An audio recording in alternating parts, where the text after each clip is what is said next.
Hi, curious friend. Welcome to Building Your Best Brain podcast. Today, I got something pretty special for you because this is not a solo episode. I have the lovely Lisa Riegel with me today. And together, we're going to unpack a really important aspect when it comes to your brain's stress response, which is your perception. And Lisa comes in with a really unique background. So, Lisa comes from an education background. So she's worked with kids and she's also a researcher and an author. And so she's helped children, she's helped parents, and she's also helped people at the organizational level. So that would be companies and how they're structured and how they all work together.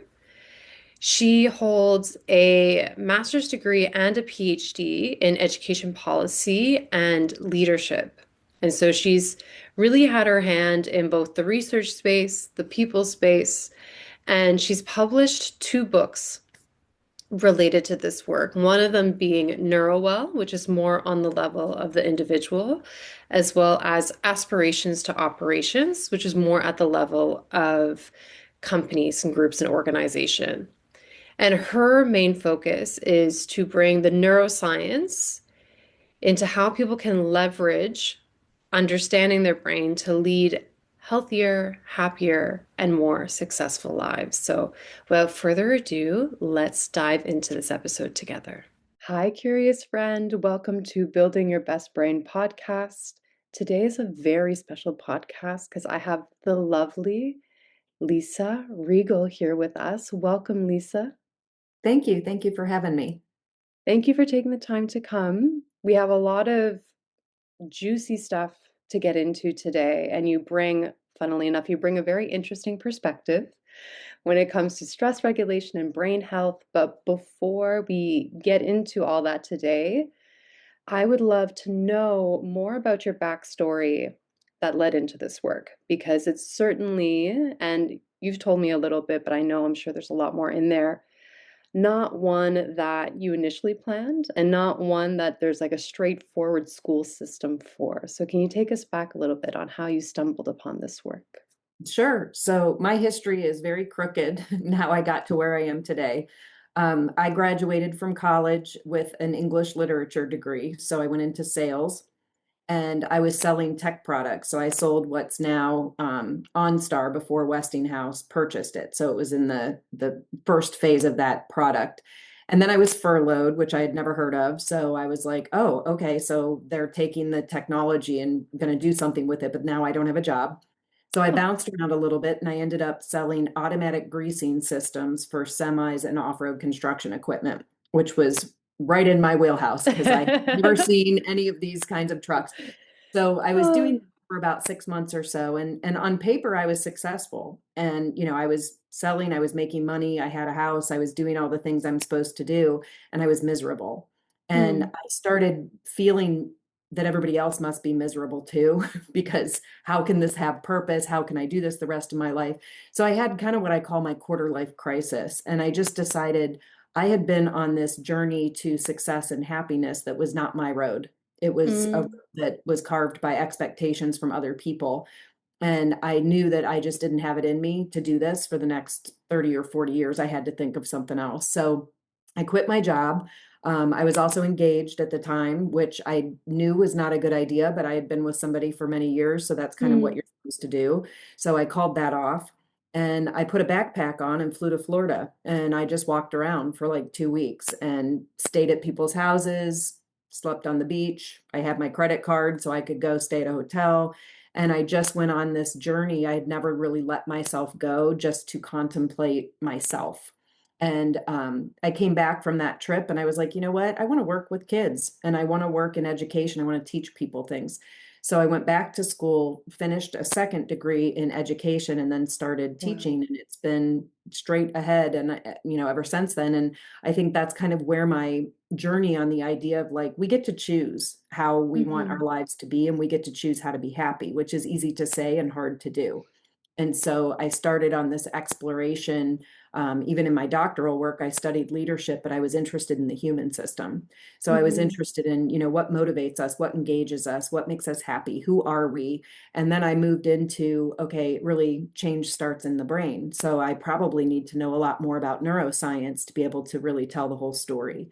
And then this year, I published my book Neurowell, Hmm. and Neurowell is kind of the culmination of that work. And it talks about the brain science behind how we make perceptions and how our stress regulation system works. And my real goal is that if people have self-awareness and self-regulation, then they have self-control. And when we feel like we're Hmm. in control of our journey, then we get to choose where we go and we can find happiness and health and success.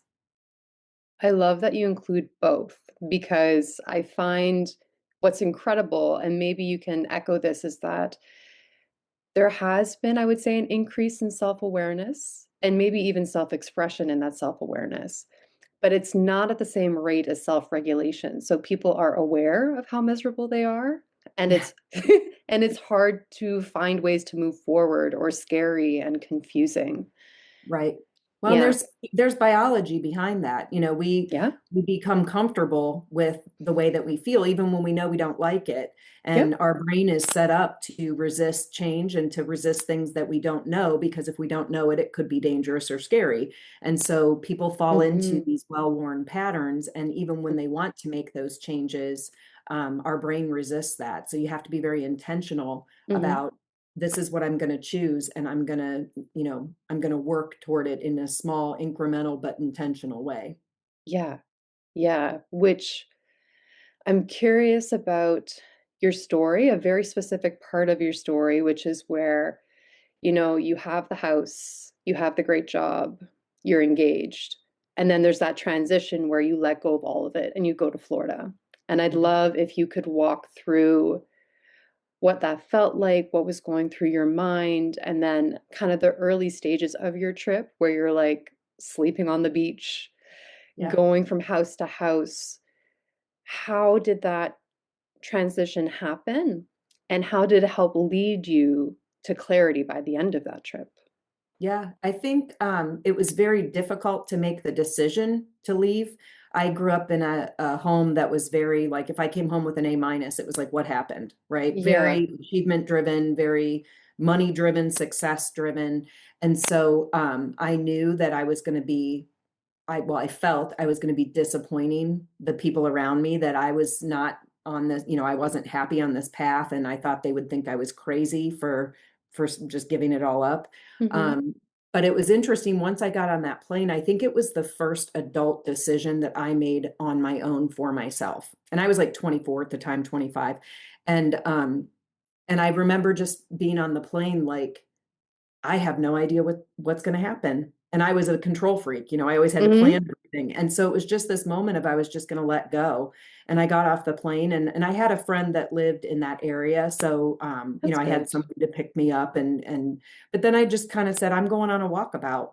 And I just, through the whole time I was down there, I was like, I have no plan. I'm just going to go and sit on the beach. And then when I get bored at the beach, I'm going to walk around. And then, I'd go to a restaurant and have a drink, or, I'd meet the bartender and kind of hear their life story. And I've always enjoyed hearing people's life story. I was a bartender in Mhm. college, and I used to Mm. write little vignettes of the regulars that we had at the bar and share it with Stop. them. And so I've always been interested in how people define their lives and how they define their happiness and what gets them stuck. And so it was really truly so freeing. It was the first time I was like, okay, I feel like doing this. I'm just going to go do it. And I didn't demand things on myself. And I just Yeah. truly gave myself a complete vacation from expectation. And as I was there, and, for me, the beach is my happy place. The sound, the smell, the everything about the beach just relaxes me. And I Mhm. just remember sitting there, and I think the other thing is, people don't know what it feels like to feel joy. We know what it feels like to feel anxiety or anger or things like that, but we don't sit with joy to have that moment of like, what does my body feel like when I feel that way? And for me, when I sit at the beach, it's like, that's my just happy place. I realize I'm a very small, small fish in a big world kind of thing. I'm and just enjoying sort of the biggerness of the ocean. and just relaxing. And I just kept coming back to I love literature. I think there's a lot to learn about humanity and people through literature and reading. And I just kept thinking, I want to bring this to kids. I want kids to start their journey earlier, to start questioning the world around them and the pressures around them so that they can get on their own path earlier versus having a quarter life crisis. Or now I'm in midlife. My kids are 20 and 23, and I'm watching my friends around me, several of my friends having midlife crises because Yeah. they never stop to ask this. And then, the 20s you're trying to get established. The 30s you're just, if you're a parent, you're just wiping surfaces and wiping face. Your It's like dishes, laundry. yeah, it's a 10-year wiping experience. And then you get to the 40s and your kids start to not need you. And Right. then when they fly the coop, it's like I think a lot of my friends then look at their spouses and look at their life, and it's like, well, now what? Yeah. Because they never found that purpose. And so I'm thrilled that I had that quarter life experience. And I try to not encourage kids to have a complete breakdown, but encourage kids to say, hey, what is my who am I? Yeah. What do I find that makes me happy? And helping them to even, again, what does joy feel like? Because I think, both my kids, they resonate to the anxiety and the crises of the Mm-hmm. world. Mm-hmm. There's a lot of things in our current context that are, dysregulating people. And Yeah. if you don't have that sort of safe haven where you can go and feel that relaxation, it can be overwhelming. Yeah. Yeah. And it's interesting because it's that fine line of, I believe you need an obstacle or some kind of tension to Hmm. even begin to explore those questions. And of course, we don't want, and it's not desirable, right, to have a full burnout, breakdown, crisis to come to these questions. And so finding ways to avoid it is great, but it's hard to begin to ask and push yourself in that direction without a lot of pain and Right. discomfort to motivate that change. Yeah. Well, and I think we live right now in a society that's intolerant of being uncomfortable. Yes. And, Wow. Yes. being uncomfortable is great because you Hmm. grow with it, right? In the moment, it feels crummy, but it's an opportunity because you can be like, okay, this is the wrong road and I've got to make adjustments or I've got to figure this out. And you come out stronger and more confident. And I even look at in my book, I talk about this in the beginning, like why kids are struggling so much with mental health. And one of the things I point to is that we have so much over parenting and over monitoring of kids. So they don't get Interesting. unstructured time where they resolve their own conflicts. When you're a little kid and you act like a jerk, people go home. They don't want to play with you. Well, Yeah. now we have play dates and they can't leave. And so you don't Mm. get those natural consequences. And you also get adults that come in and intervene, or, everything is organized. I remember when my daughter was like 2, and people were like, "Oh, do you have her in soccer locker?" And I was like, "She's 2." And they're like, "Oh, you got to get her in." So I was like, "Oh, well, okay. I didn't know that." So I signed her up and I paid this money and we went in there and I'm like, "Are you serious right now? It's just kids kicking a ball around and there's like an adult there calling it sharks and minnows."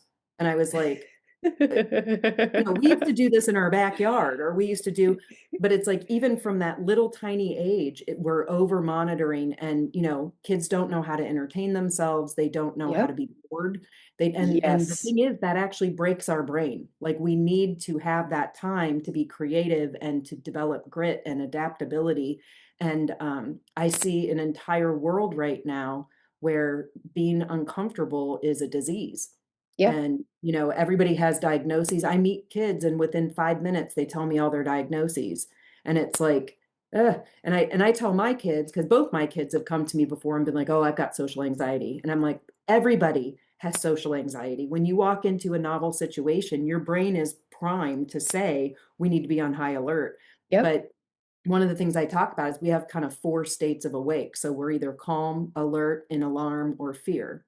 And alert is good stress. It's like before a job interview or before a tennis or golf match or something. It gives you that little bit of juice to focus you so you can perform. Or if your parasympathetic nervous system's in alert, that's flow. That's where you can focus and relax and be, lose time and really be creative. But kids today don't know how to be in that alert phase. And I would say adults don't very well either. And That's so correct. we go Yeah. right from calm to alarm, and then we're not in control. The thinking part of our brain is not driving our behavior anymore. It's the unconscious part of our brain that is driving our behavior. And then we're out of control. And then we do things that later we're like, why did I do that? And I often look on social media. Well, I actually often don't. I stay off social media as much as possible. But like if I go on social media, I my thoughts are often, wow, that is a really, really mean thing to say to somebody. And I often wonder, does that person regret that later? Or does that Mm, person even have the self-awareness to recognize that a thinking part of your brain would not treat other people that way? That is their alarm bell system spewing out hate and spewing out criticism. And so I think we're really in a turning point, I think, in society. We've got a context that's making our brain sick. and it's social media is really highlighting what's Hmm. going on, right? When you mention Right. that, it makes me think of the comment section, which Yeah. I had a I had a follower be like, let's just boycott the comment section. And I agree because we're in an activated state, we're in our fight or flight, we're in our fast fight or flight. So we're not using our frontal lobe. We're just straight spewing Yeah. reaction to protect ourselves. Yeah. Um, Well, and but you can read a social media post about somebody who saved a puppy, and you go 5 comments down, and now somebody's yelling at them yeah. about how to save a puppy. And it's like, people, like, Yeah. everybody just take a beat here. But I do, the other thing about social media that I don't hear people talk about as much is that it's reducing altruism. And, if I go online and I change my profile picture to a flag or a button or ribbon or, name your cause, then Hmm. I get 4,000 dopamine hits from likes. And Hmm. so it's a super low risk, super high reward. But if you and I are in public and somebody's mean to you and I step in, I get a thank you, and that's one dopamine hit. And it's a huge risk for me to do that. And so I think Yes. as we have people living more and more in the social media world, we're becoming like drug addicts to dopamine. And in the real world spaces, the risk is very high and the reward is not as high. And Yeah. so we have to figure out how to start rebalancing that. And to me, what I preach is positivity is a dopamine hit. If I say something nice to you or compliment you or do something nice for you, you get a little dopamine hit. You get a little bit of happiness. And so we need to create brick and mortar real spaces that are full of positive dopamine hits rather than virtual spaces that are just virtue signaling dopamine. And the thing that's ironic about it is we get more and more dopamine hits than ever before, and we're lonelier and we're Yep. more disconnected. Absolutely. Yeah. It's most definitely less satisfying. And I don't think anybody needs convincing of that, which is where you mentioned that we're kind of at that turning point. And I think that's what it is, that nobody's really under the delusion that it's less satisfying. It's hurting our mental health. It's hurting how we're showing up in the real world. It's hurting how the real world is operating, which Yep. again, that obstacle, that friction, that tension does help fuel change, which is Right. why it's so lovely to have you on here to dive into the work you do, because the work you do can really help with that change. Yeah. The first question I have for you, Lisa, and I know you've worked with a lot of different people, right? You've worked in businesses, you've worked with leaders, and then you've also worked with kids. So you're more than welcome to pull from both of those experiences, or maybe one of those experiences will be more relevant. But the questions really coming out of when you mentioned the four states of alertness, right? So kind of your parasympathetic versus your sympathetic, but also the kind of alert where you're paying attention versus the alert where you're hypervigilant and feel like you're in danger. I'm curious how perception is impacted by that because of course what I perceive, right, as a situation where I need to be alert versus a situation where I need to be hyper alert is very different. And Yeah. I'm really curious, but of course, pull from wherever makes the most sense. You're the expert. How that's impacting kids' perception at the level of kids and alertness. Yep. Well, and I think it starts with understanding how our brain creates a perception. Yes. So I talk about, and I do this with kids all the way down to kindergarten, all the way up through adult, leaders that I coach, is if you think of your brain like a giant company, and you've got like the C-suite, your CEO is the thinking part of your brain. It's the prefrontal cortex. The rest of your brain is just an animal brain that keeps your body alive. And so 80% of the messaging that's going on down there is not conscious to us. It's only about 20% of the messaging that comes from here down into the brain. So when we have perceptions, it's all happening in that limbic system. Right. And so we have a data management department, a systems management department, and a security management department that play a role. So the systems manager is your vagus nerve. And the vagus nerve's job is to monitor internally, is your heart beating, is your stomach emptying, are all the innards working? And then to also keep track of where you are in space. So your Yeah. proprioception. So that vagus nerve is always monitoring that. And one of the problems we have right now is that kids, you develop proprioceptive input by rolling down hills and hanging upside down and doing merry-go-rounds and spin-arounds and sit and spins. Kids don't play like that anymore. And so we have a generation of kids who have very weak proprioceptive input, which means their vagus nerve doesn't know where their body parts are. And so it's Hmm. always sending messages to that data management center that, like, hey, we could be in trouble. We don't know. We don't know where we. Yeah. It's that So mind-body connection, that yes, awareness of where you are in space. yes, Yeah, I yes. never thought And about it in context of playing, but that makes a lot of sense. yeah, well, and we've taken all of that equipment off the playgrounds. That you Yep. don't see those kinds of things Crazy. anymore. So that is the first step to a perception is how is our body even doing? So whether or Mm. not we're already in alert. Second thing is our thalamus, which is kind of like our data manager, and I name mine Harold. So Harold is my Harold data the manager. thalamus. Yes.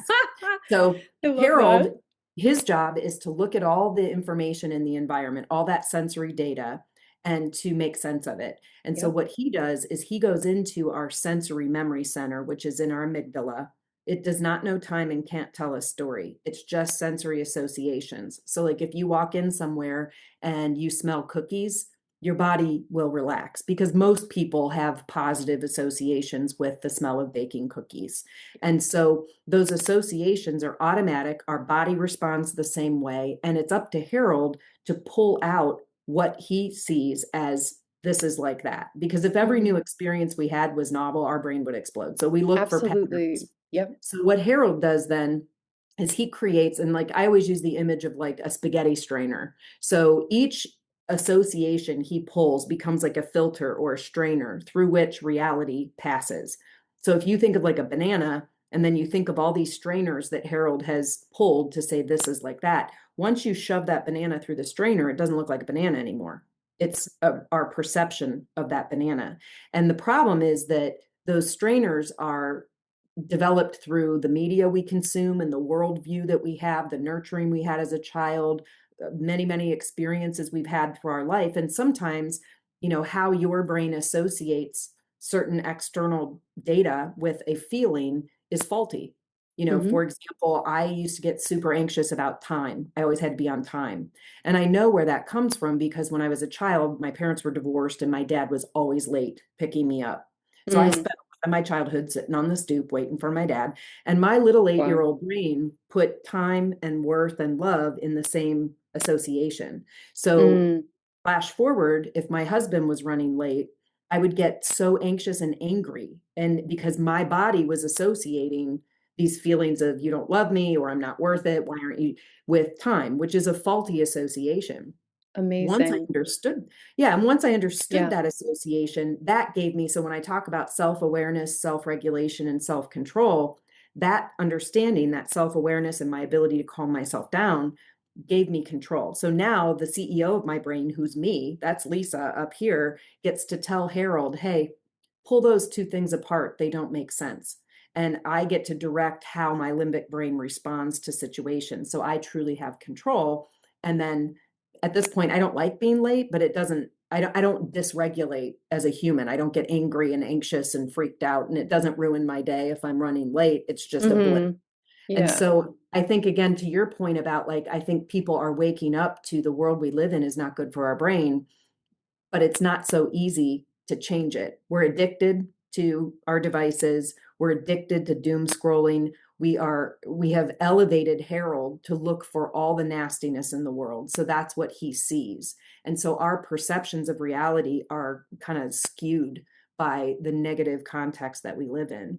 And it's kind of like, have you ever seen the video where the researchers asked people to watch how many times somebody made a basket in a basketball?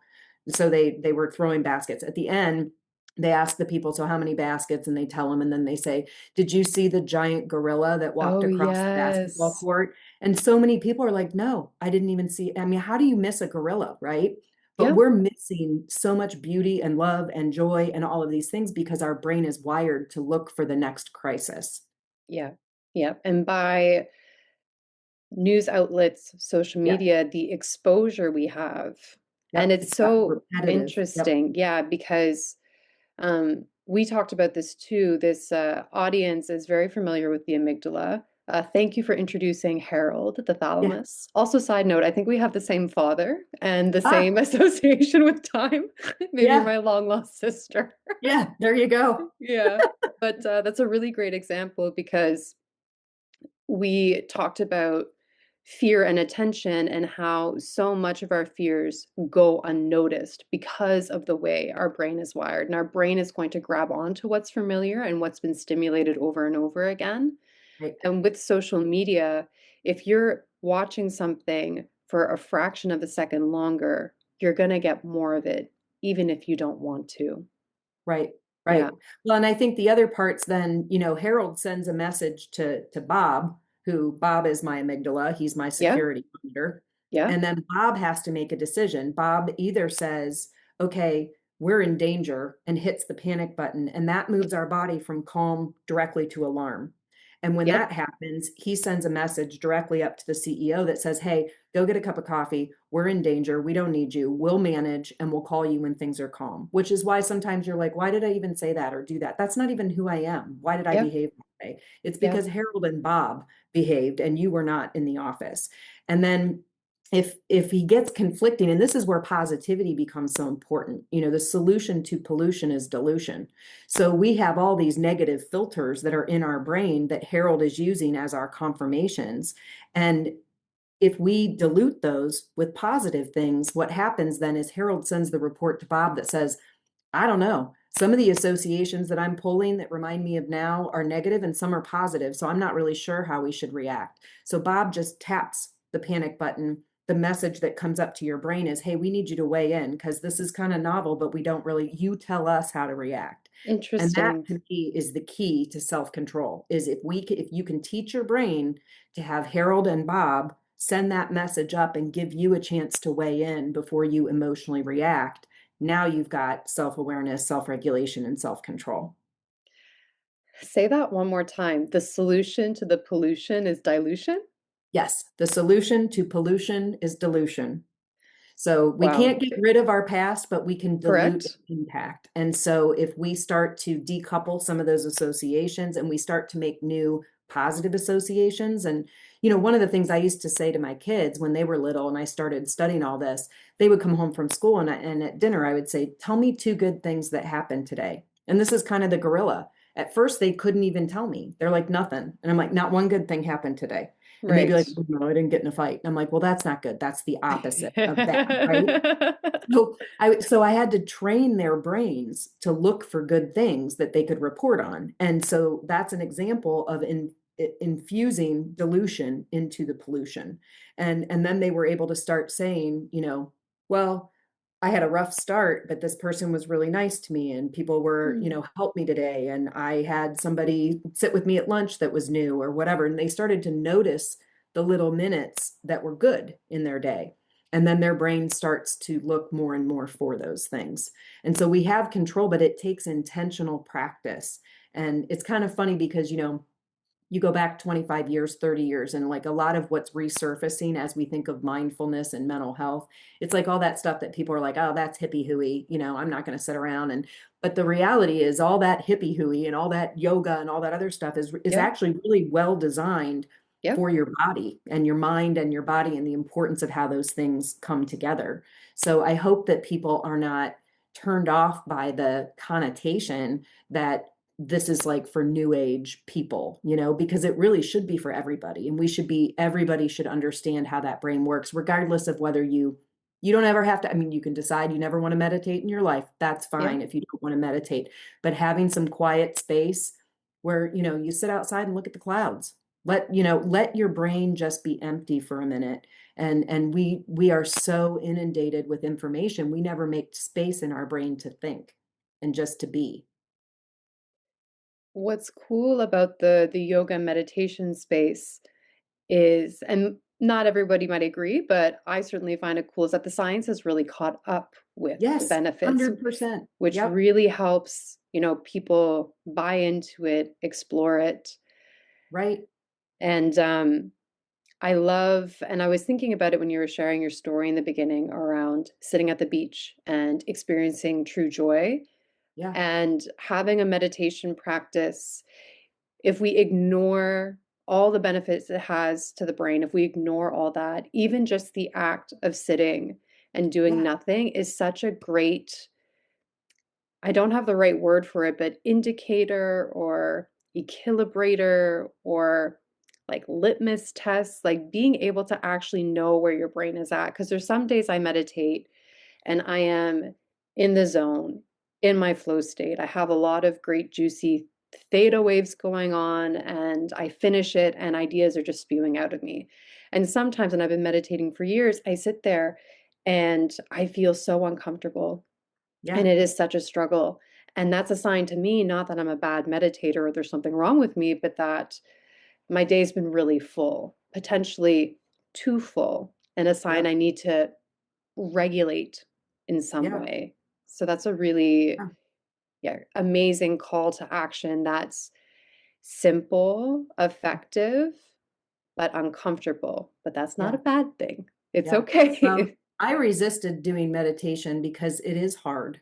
And I Yep, was like, and then it became one more thing, like, I can't do this. And then you beat yourself up because you couldn't do it. And correct. I Yep. went through a period of time when my daughter was very ill. And so I was very stressed all the time. And I found a float spa where you go into Oh, the sensory amazing. deprivation thing. Oh, those are And so good. yeah, and the first time I did it, I was like, there is no way I'm gonna lay here for an hour. Like, I was like, what am I supposed to do? And the instruction video was so nice because it was like, just count your breaths. Just find something else to focus on. Count your breaths. And then if your mind, Mhm. just forgive yourself. And then just come back and, don't start letting you spin. I can't do this. And what I learned, it took me 2 or 3 times of floating, but those theta waves, once I got into that, it is the most incredible experience you can have. And I have not been able to really replicate that in just meditating. But when I start to get stressed out and I'm like, I can't get out of my brain, going for a float is like the best thing ever. And it is, if people have never experienced that, when you truly have that brain space where everything's quiet, it is an incredible, like, your body, you don't even know where your body is in space. Like, your body Yeah. ceases to exist. You're just floating. And it's this, Yeah. and time ceases to matter. And it's like sometimes now I can do it and within like 5 minutes I'm in that state. And I feel like my floats are like 10 minutes long because it's like all of a sudden they're over and I've been laying there for an hour. But you said it a minute ago, I get out of there with a million ideas, even though I Yep. wasn't consciously making ideas, they have Mhm. emerged. And there's a lot of study on how the creative process works and how creativity is developed, and it requires a quiet mind. It And does. we don't give ourselves that space to have a quiet mind. And it's reflected in, and I don't mean to like throw shade to Hollywood, but it's reflected in the movies and the TV shows we have now, that Yeah, there's not that quiet mind, that creative space. But that's like a bit of a side tangent, but a yeah, very good example. And I have to say, Float Tank is high on my list. I haven't had a chance to go yet, but yeah, because there really is something to the meditative component, but the sensory deprivation, when you deprive your brain of stimulation, yeah. it just creates truly a whole new world that's full of plasticity and rest and restoration. So I'm Well, and if glad that, even if people are not as interested in the mental component of it, I've had 3 spine surgeries, so I have pain issues.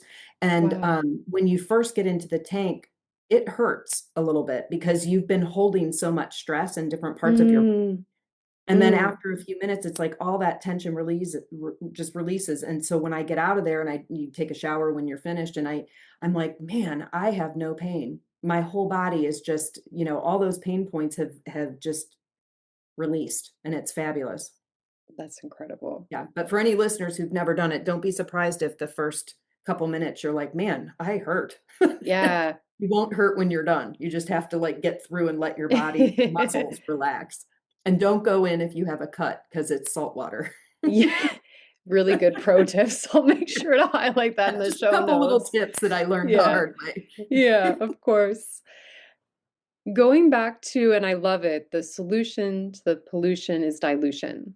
Yeah, What that tells me is that in your work, both personal with kids, with leaders, that there is the possibility that perceptions can change. And so, if you can dive into a bit of the process, whether that's something that you do intensively with people or a small thing you'd like to give the listeners to do at home, how can one start shifting perceptions so that they can have more of that control that you talk about? sure.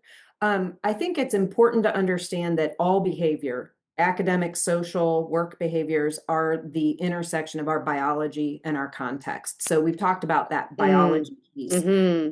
But the context is really important because not only does it give you sensory data for Harold to process, but it also creates filters in those sensory memories that he's going to use later. So one of the things I talk about in schools or when I'm working with parents talking about in their home is we want a safe bubble, right? We want a bubble where when you walk into that space, you belong.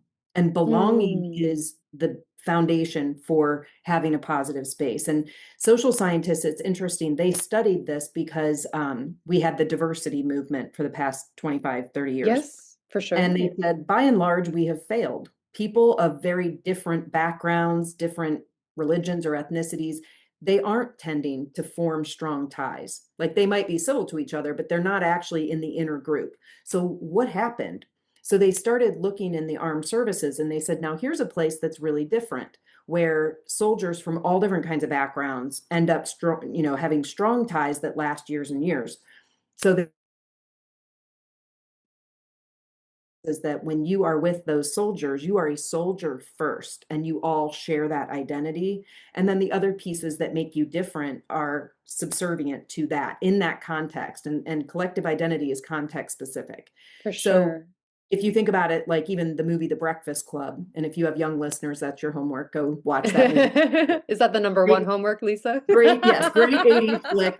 But what it does is it talks about like these, there's like a nerd and the prom queen kind of girl and the kid who was the burnout and the athlete and all. And they come together for a detention. And in that day, then they Mm, create what they call the Breakfast Club. And as they start to create this collective identity, they start to open up and share their stories and they develop empathy and a sense of connectedness with each other. Now, they're only in detention for one day. So after they leave that context, those ties aren't strong enough to bind. But if we're in a school where you have people 185 days, or if you live in a home with kids where you have them every day, you hmm. have so many opportunities to build a sense of this is what it means to be part of this family, or this is what it means to be part of, this school or this classroom. So I talk a lot about ways to do that. And like in a school, you can build like I think schools use the language of power and control and compliance. Like even when you talk about you need classroom management. And I'm Yeah. like, no, you don't. You don't need to control people in your classroom. You need a learning community where people are responsible to each other and they all play a role and they belong. So Mm, I talk in the book a lot about how to set up the stage for a learning community and the idea being, hey, our goal, our purpose is to learn. We're going to have fun. We're going to get off track. That's okay. But at the end of the day, that's what we're here for. You have the right to choose not to learn. Everybody has that right. You do not have the right to take that away from the other community members. And so you build mm. a sense of collective responsibility to each other. And then when somebody is acting out, like I could come up and be like, Sylvie, do you think what you're doing is making it really hard for Joe to focus right now? 9 times out of 10, you'll be like, yeah, probably. And I'll be like, okay, well, can you stop? Because you can choose not to do the work in here, but you don't have the right to tell him not to. Right. And I used to teach the at-risk kids. I never had any problems because I set my class that way. And so it Mm, wasn't our struggle. I wasn't the, queen of the land that told them how to live. It was, we are all in this together and we're going to do what we need to support each other. And it's a very different, it's not a huge deal to set up. It's just how, it's not what we say, but how we say it. So when we're using directive language, we're setting up power structures. When we're using community language, we're setting up belonging structures. And it mm. makes a huge difference in how kids feel. Because if I walk in a class and I'm like, these are not my people, then my stress system's already going to be on alert. True, true. And that's incredible for classrooms, workplace. That's great. We spend a lot of Yep. time at work. Uh, Yep. families, and that includes families where it's, you and your partner and your cat. That Yeah. would be my Yeah. family at the moment, right? You can definitely set that up so it's more of a team environment, a community environment. I'm curious if there's anything because unfortunately, right, and you mentioned this, right, we're lonelier than we've ever been. Yeah. We've felt more isolated than we've ever been, and it's very much a us versus them mentality. So I'm sure a lot of people feel alone and are kind of like, well, how do I create this context for just me? Right, right. I think that one of the things, if you don't have a spouse or other people in your context, just to find peace, one of the things that I do every day when I wake up, I don't get out of bed for a couple minutes. I lay in bed, I turn over on my back, just take some breaths, and I visualize the beach. Because as I mentioned, that's Mm, my happy spot and mm-hmm, I just feel joy. And I mm-hmm, find that it was really difficult to do it first. And mm, I'm like thinking, and I'm trying to reason, I'm talking to myself, well, what would I think joy looks like? Well, what do I feel like joy looks like? And I'm having this conversation versus just letting me experience moments in my life. And as I've gotten better at it, I now have moments of joy that flash into my brain, things with my kids, things with my yeah, husband, things with my family, my dogs, whatever. And it sets you up in the morning to wake up and feel full instead of empty. I love And that. so that's, and I've learned as well when I start, the other thing I've done is, I try to start full. And then I actually did this with my daughter is to do a self-care routine. So in the beginning, set a timer on your phone for every 30 minutes. And when that timer goes off, take 2 or 3 breaths, maybe stretch your neck a little bit. We never pay attention to how stiff our neck is. Mm, Maybe do some, like you can do a vagal exercise, which is like roll your wrists and your ankles for a few minutes, stretch your neck, and then put your feet down. And it goes back to that proprioceptive input. You will notice your feet, right? So mm-hmm, find things that work for you to calm your body down. It's 1 minute. The alarm goes off, you take a deep breath, roll your neck a little bit, roll your wrists, kind of stretch, and then get back to work. And then the next 30 minutes you do it. And what happens is your body learns to regulate itself every 30 minutes because it starts to build a habit for that. So some of those kinds of things, I don't know if that's really a sense of belonging as much. It's hard to have a community of one, it but it's is, yeah. but it's a sense of feeling full, feeling in control and feeling relaxed. And I think when we feel that way, we open ourselves up to be more open to have people come in. Exactly. Yeah. Yeah. And it's very interesting. I definitely, a part of my journey leading to the work that I do now is around burnout and around not doing enough to feel smart and successful. It was a big Hmm. thing for me. And it's interesting because taking breaks felt like I was going to die. Yeah. Which of Yeah. course I wasn't gonna die, but it's that association you talk about, right? And building in breaks where you're doing something to bring yourself closer, maybe not fully, but closer to your parasympathetic state, that Yep. makes that circuit stronger. And it does become easier. And funnily enough, and everybody has kind of their different, and you stumbled upon my stress circuit episode, right? But everybody has that different kind of fear circuit that is the strongest, that is activated every time they are alerted to something. Um, you're more productive when you're taking those breaks. You're getting more Yes. out of your brain every day when you're coming back to that spot versus pushing. So it's Yeah. interesting that, we can have these circuits that are fighting something, but in reality, the flip side of it is exactly what you want. Yeah, yeah. Well, and the other thing too, I started, I'm in my 50s now, and that's kind of a weird thing because you're like, man, I'm really kind of like more than half of my life has passed. So like it went pretty quick. So it you Hmm. start to look ahead and you watch your aging parents and you start to really have some kind of existential questions about how am I Yeah, spending my time here. So my husband and I started a couple years ago, and our motto is just say yes. I And love so for that. the single people who are looking for belonging, don't be afraid, because what's the worst thing that can happen? You go on a date with somebody and they're a freak and you've got a great story, right? Mm, The best thing that could happen is you make a connection with somebody that you can really enjoy. And so, going to events, going, not being afraid to go alone somewhere if you don't have somebody to go with, and then, practicing talking to people. Start with like practice, eat dinner at the bar and talk to the bartender. They're good at it and they will have a conversation with you. But just say yes, because so many people live in that fear state. And the reality is that, like, you're preventing yourself from living because you're afraid to live. So it yeah. becomes a vicious cycle. Yes, that gets stronger and stronger each day that you Right.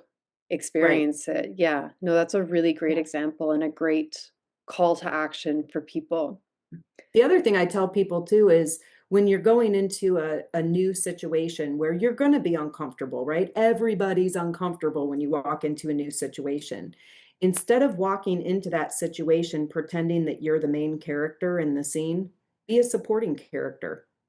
So go in, be Wow. an observer, and make your role to find the main character and be part of their story versus thinking of yourself. So if you go in and you think of yourself as the main character, well, then everybody's looking at me and I've got to perform and I've got to do things. But if you walk in and say, I'm a supporting character, then I might come up to you and be like, you know what? I just love your hair. Where do you get your hair done? Or whatever. Hey, I was listening to you talk and I was really interested in what you had to say. So you're now the supporting character, and it reduces a lot of that stress. I'm dying because that is the opposite of what we hear everywhere. It's that be main character energy. It's your movie, it's your life. You need to make the most out of it, which I can understand the intention behind it, but you bring a very interesting point of how much pressure somebody can put on themselves if they're walking into every situation with that expectation. Right. Well, and if it's all about you and things don't go well, then it's your failure. But if you're the Yep. supporting character and you go in and you're nice to somebody and they're not really nice back, you can be like, man, they're kind of a jerk. Yeah. And you can walk on and it doesn't impact you. But I think there's a distinction between being self-aware and self-centered. And I think we have a lot of people who are very self-centered. And it's like, Yeah. Oh, wow. everybody's job isn't to revolve around you. You coexist in a community, and sometimes that's giving and sometimes that's taking, and a lot of times it's forgiving. And, it's being okay with not everything always being perfect and knowing that sometimes you're going to have some uncomfortable moments, and those are those growing moments. Wow. Thank you for bringing that up because it's a bit of a consequence of that lack of community that we're experiencing, that people are there's more opportunities to be self-centered, and I don't think people mean to do it. We're not making that decision consciously, but we're kind of in an environment where it's very easy to facilitate and get stronger, which brings me to another chunk of your work that I'd love to cover related to perception, which is identity. And I know that you mentioned to this Yep. before, especially with kids, right? But how does identity play into perceptions? But I think more importantly, where you're kind of going to is how would you define a healthy sense of identity when it comes to regulating your stress, being part of a community, and having a healthy, happy life? Right, right. Well, and one thing I will say that has been sad to me is that in the past 10 or 15 years, we've taken the concept of identity and pigeonholed it into a concept of gender and sexuality. And our identity is way more than that. And it's about whether we think we're smart or whether we think Yep. we're funny Yeah. or whether there's cultural things that we're part of. So one of the things that I do with folks that I work with is we create what we call an identity pie. And I tell them, list all the things that make you you. So for me, it's like, I'm a woman, I'm a mother, I'm a wife, I'm a dog owner, I golf, I write, all these different things that make me me. And then put percentages next to them. And then create a pie graph that represents those percentages that equal 100%. And then once they do that, I say, okay, so all of these little pieces of pie are just as important as any other piece of pie, right? Mm. They all play into who you are and how you view the world and how your perceptions are formed. But the one that you chose with the biggest percentage is the one other people see. So if being Interesting. creative is 50% of your pie, then when people see you, they're going to be like, oh, yeah, that's that creative girl or the artsy girl. Or if it's about, being a musician, oh, yeah, that's the music guy. We get to choose which part of our identity we are defined by. And what I always tell kids is choose the interesting parts because we oftentimes choose the egocentric parts that we're grappling with or Hmm. things that that are important to us but don't make us very interesting. And it's kind of like if that's the most interesting part about you, then I don't know that we really have a whole lot that we can connect around. Like find things that are more um, outwardly engaging for other people. Yeah. I'm curious too, because in the example you did of yourself with the pie, there's things that are external, right? You being a mother, a Mhm. wife, educator, right? Those are things that you, for lack of a better word, have earned the right to be through Yeah. experience. And then there's parts of our identity that are internal. There Yep. may be skills we were born with that, yes, maybe we have refined, but there are also things that we weren't taught. And so I'm Right. curious if there's a, like, and everybody's different, but if there's a healthy balance of that, and if people that you worked with struggle more with the latter of being able to identify those internal qualities that are a part of their identity. Yeah, people do struggle with that, and that's that self-awareness piece. One thing that I do, it's called a Johari window. So Hmm. it talks about you basically divide a box into four quadrants, and one is what I know of myself and what others know of me. One Okay. is what I know of myself, but others don't know of me. Then Hmm. it's what others know of me that I don't know of me. And then there's a hidden box that's like, I don't know, and neither does anybody else. Those are sort of the undiscovered parts of you. And Right. so sometimes dividing that and then having a conversation about, is this how you want it? Like, are Yeah. there things that other people don't know about you that you would like them to know? Or are there things that you think that other people say about you that you don't recognize that maybe you need to take some time to listen to what they're saying about your strengths or your beauties or whatever. Hmm. But the Johari window can be really interesting. And then the second thing that I think is helpful is to make a list of all the things that stress you out. Like I mentioned time earlier. So does getting feedback from people, does not having something work related to do, like does idle time stress you out? Do big spaces stress you out? Do certain fabric stress, just make a whole list of things that stress you out. But then ask the bigger question, what is the underlying fear? Yeah. And you start to see patterns in that. And then once you have that recognition, you can start to say there's certain parts of my identity that are causing me issues or causing me problems or causing me stress.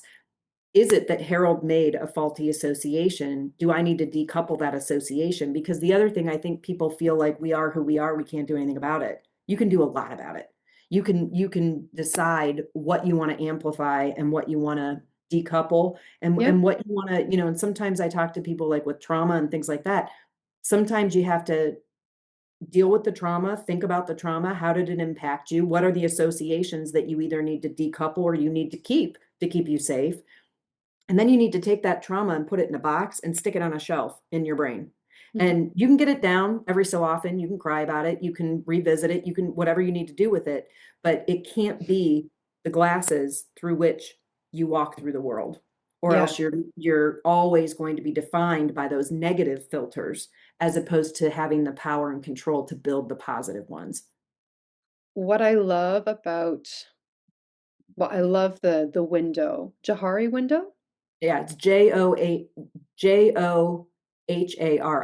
Johari window. Johari window. Yeah. Yeah, Love and the it's Johari actually window. it's two psychologists that created it, and it's their two names smushed together. Ah, gotcha. Oh, Yeah. that's it's so funny. It reminds me of like the celebrity couples, right? Like Brangelina. Now I'm just Yeah, like yeah, aging myself, but it's yeah. fine. This is the It's the Johari group. Johari. I love it. Um, that tool, but then also creating the list and having parts of your identity that, for lack of the better word, are negative, right? Or maybe uncomfortable and Yep, painful. And what I love about that is with this whole narrative of main character energy, it's overly positive, and a lot of people think, well, that's a good thing for our brain, right? To just have overly positive things, but it can create that urgency and intolerance for things that are outside of that positive window. And so we talk a lot about on building our best brain neutrality and the beauty of being able to hold both, and how being able to hold both is really regulating, because then you're not in crisis when you see a part of your identity that maybe has been a large pie for a long time that you don't want to be a large pie anymore. It's not the end of the world. You're going right. to be okay. And then Yeah, seeing those positive parts and recognizing that it's a part. But, if I have a bad day and I don't tap into it, it's not like my whole personality right. disappears. And I think there's also an importance to love the parts of you that you don't like, that you wish you could Yes. change. So, for Yes. example, when I get Mhm. when I get sick, I I don't want anybody to do anything for me. I'm fine. I just need to go to bed, whatever. But I want your pity. I want somebody to Yes. feel sorry for me. So the best thing my husband ever did, I was on a work trip and I threw my back out.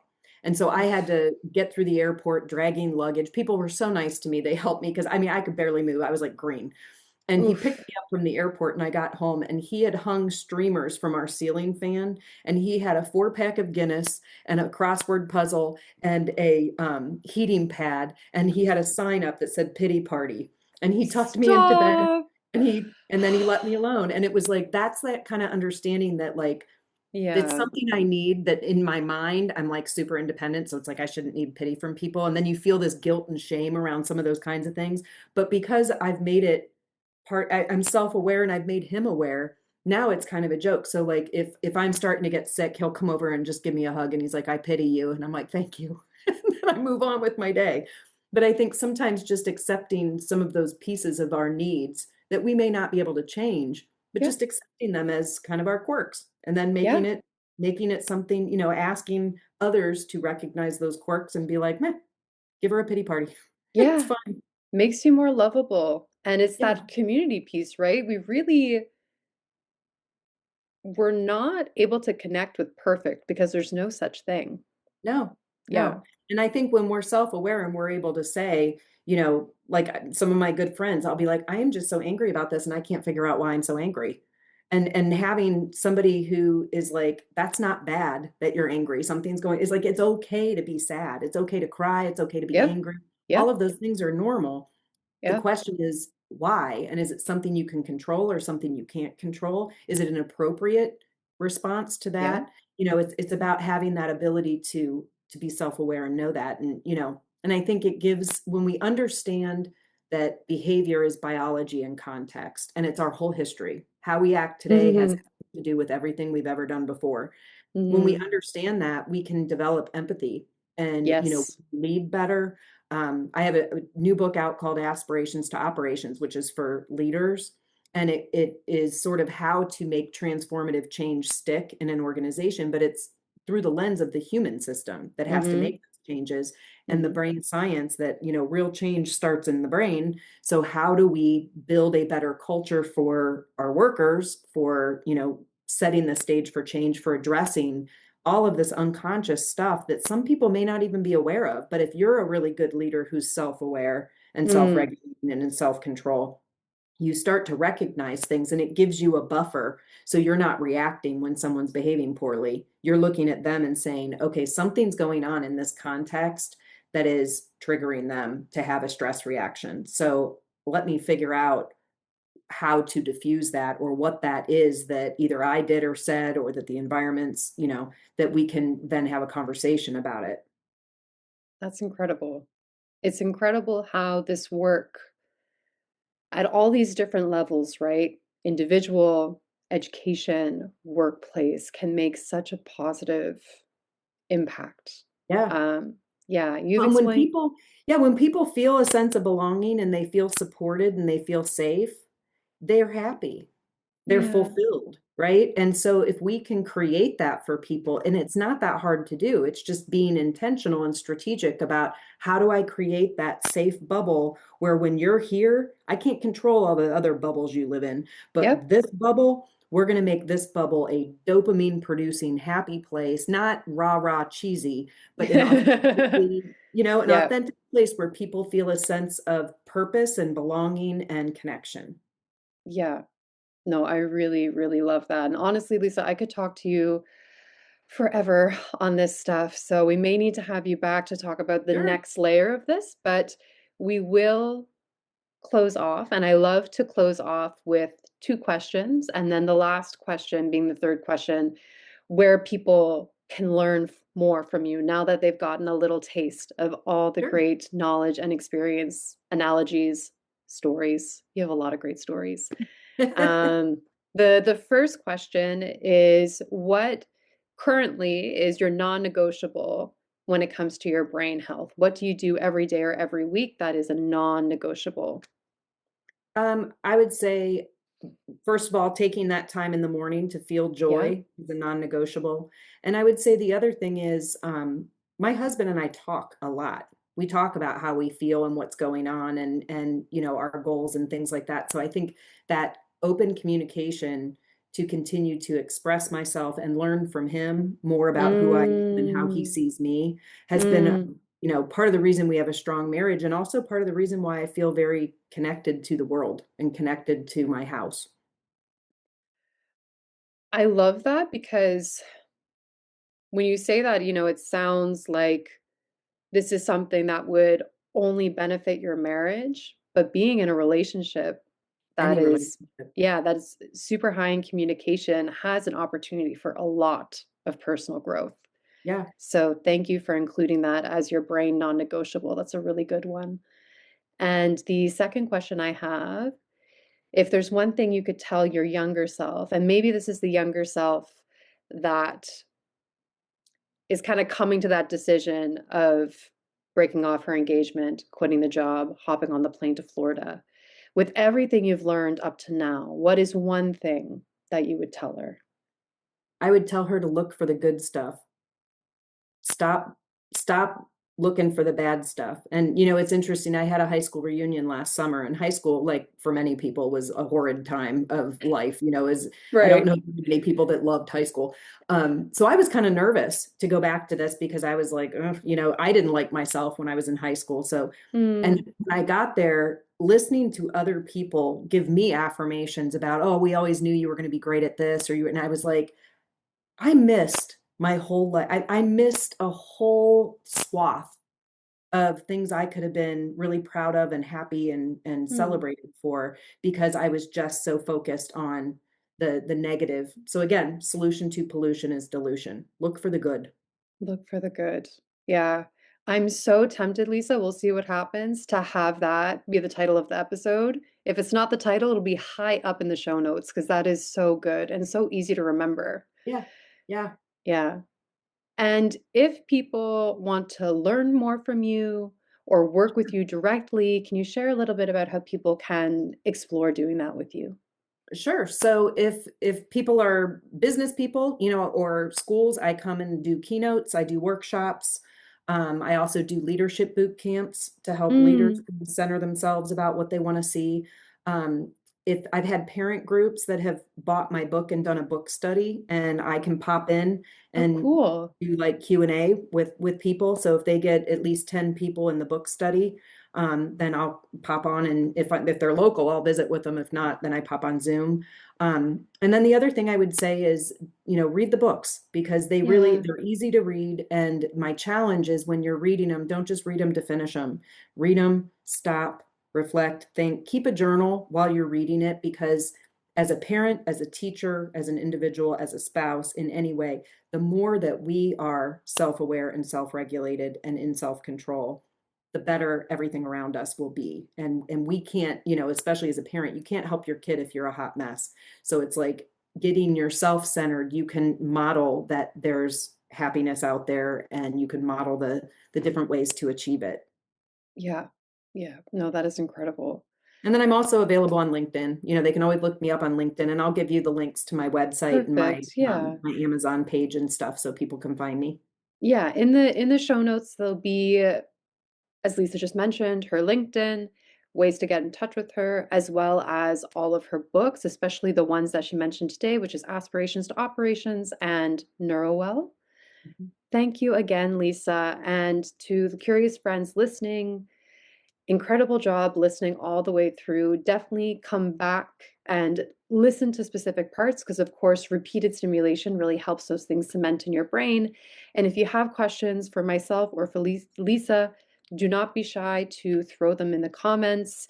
We're both big application people where you take what you learn and you start applying it in small ways in your everyday life. And we would both be happy to step in and help you with that transition if you're finding it clunky or if something's unclear or anything of that nature. So thank you again, Lisa. We'll definitely be Thank having you you. back. And thank you, everybody, for listening. And I look forward to seeing you next week.